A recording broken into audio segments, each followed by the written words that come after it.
Class 7th students. तो बेटा last video में हमने आपको जो केस बताए थे इमेज फॉर्मेशन के बताए थे कॉनकेव मिरर से। एक तो हमने एक केस बताया था ऑब्जेक्ट जो मिरर से बहुत ही ज्यादा डिस्टेंस पर है, at a very large distance.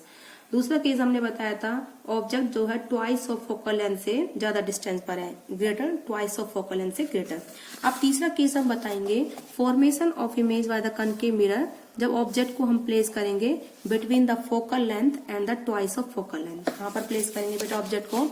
Focus point and the twice of focal length, इन दोनों के बीच में हम कहाँ पर भी ऑब्जेक्ट को हम प्लेस करेंगे तो उसकी इमेज किस तरीके से बनेगी। ठीक है, अब ये केस आता है बेटा आपका, देखो अब यानी कि ऑब्जेक्ट जो है धीरे धीरे हमारा पास आ रहा है मिरर के। पहले ऑब्जेक्ट बहुत दूर था मिरर से, फिर और ट्वाइस ऑफ फोकस से थोड़ा बियॉन्ड हो गया है ना, तो पास आ गया यानी कि ऑब्जेक्ट।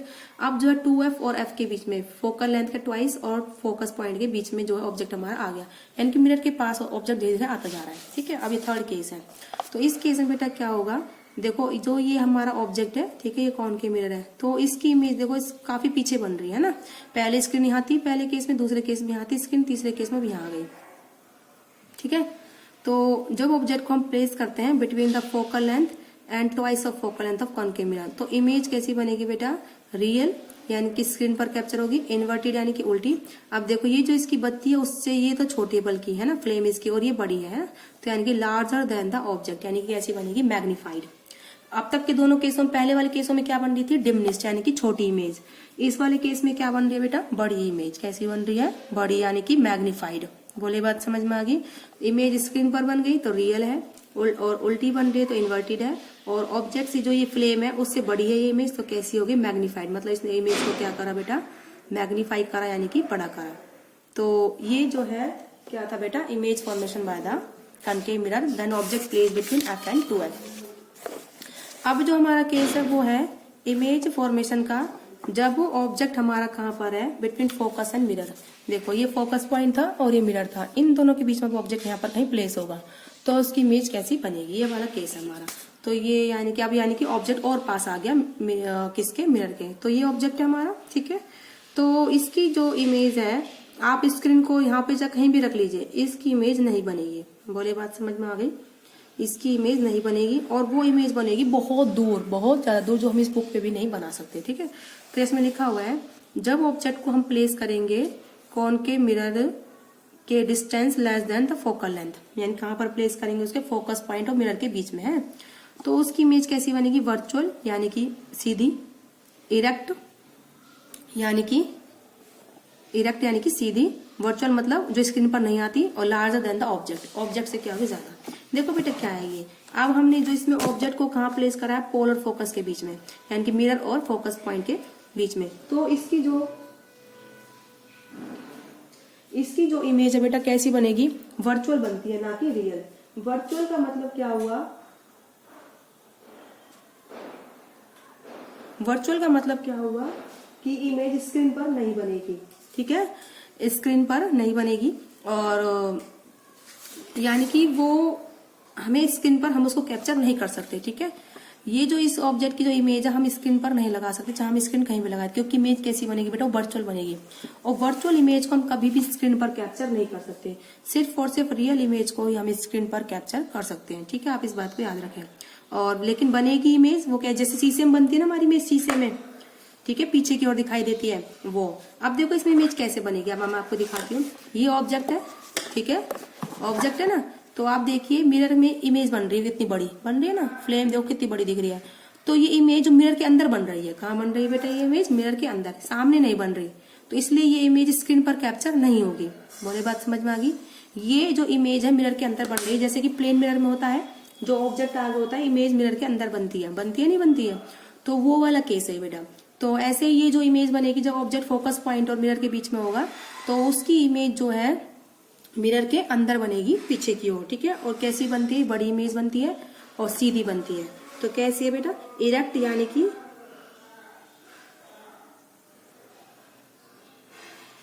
यानी कि सीधी, और बड़ी बनती है मैग्नीफाइड, और जो है कैसी बनती है बेटा? वर्चुअल, ना कि रियल। वर्चुअल मतलब जो कि हम स्क्रीन पर कैप्चर नहीं कर सकते।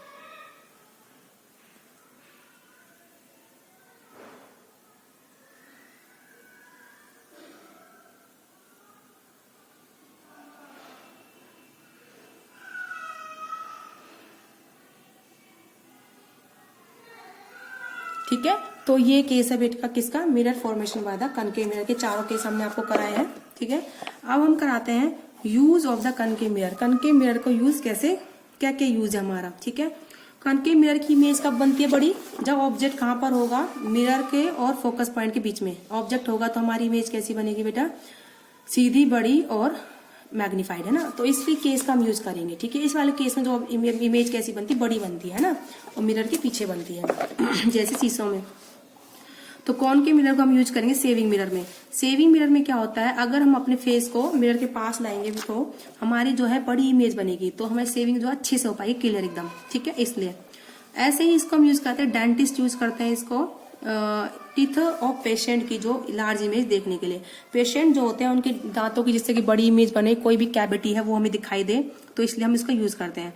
तो कैसे यूज करते हैं बेटा, जैसे हमारा कॉनकेव मिरर होता है ना, ये हमारा क्या है, जैसे कॉनकेव मिरर है ये वाला, है ये कॉनकेव मिरर है। तो जब जो टिथ है अगर पोल और फोकस पॉइंट के बीच में आ जाएगा, मिरर और फोकस पॉइंट के बीच में टिथ, तो उसकी इमेज यहाँ बनेगी पीछे बड़ी। छोटी ऑब्जेक्ट की कैसी इमेज बनेगी, बड़ी पीछे। तो हमें दांत कैसे दिखाई देगा, बड़ा। अगर उसमें कोई छोटी सी भी कैविटी है तो वो भी हम कैप्चर कर सकते हैं। बोली बात समझ में आ गई, क्योंकि इसकी इमेज छोटी अगर हमें पहले नहीं दिख रही थी तो इमेज बड़ी बनेगी, तो हमें वो कैविटी दिख जाएगी बड़ी होने के कारण। बोले बात समझ में आ गई।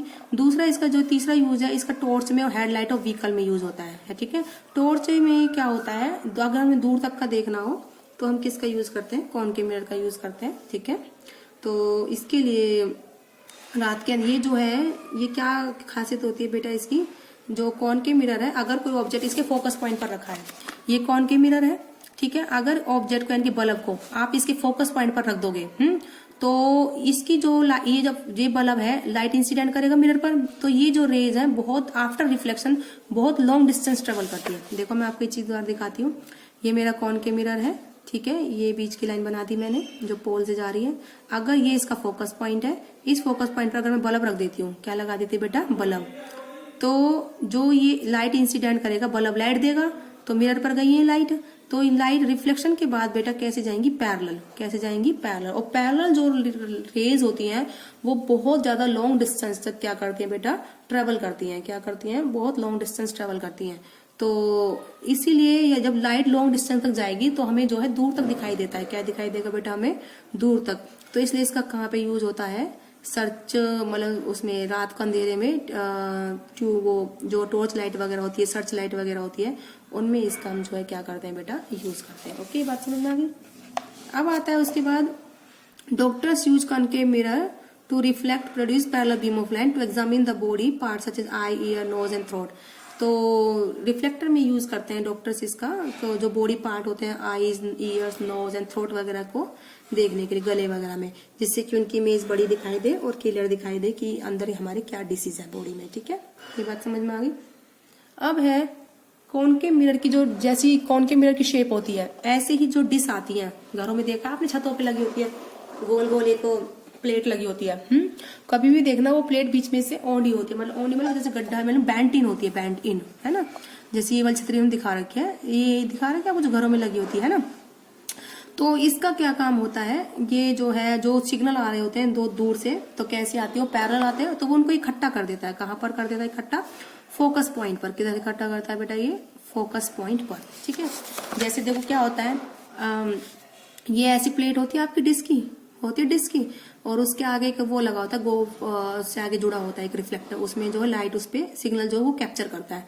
क्या होता है, जो सिग्नल आ रहे होते हैं हमारे एनवायरनमेंट में, तो वो उनको ये इस पर प्लेट पर इंसिडेंट होते हैं, इंसिडेंट होने के बाद रिफ्लेक्ट होके इस पर जो ये रिसीवर होता है इस पर जाते हैं। ठीक है, और रिसीव करके घरों में हमारा टीवी चलता है। तो ये डिस्क का जो ये छतरी लगी हुई होती है, कैसी होती है बेटा, ये इसकी जो प्लेट होती है कॉनकेव शेप की होती है। किस तरह की होती है बेटा, ये कॉनकेव शेप की।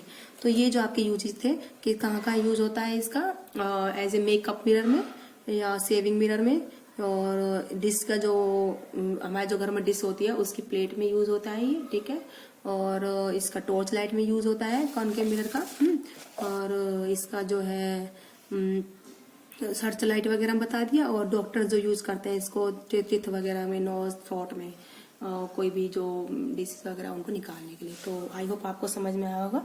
नेक्स्ट वीडियो में हम आपको बताएंगे image formation by the convex mirror.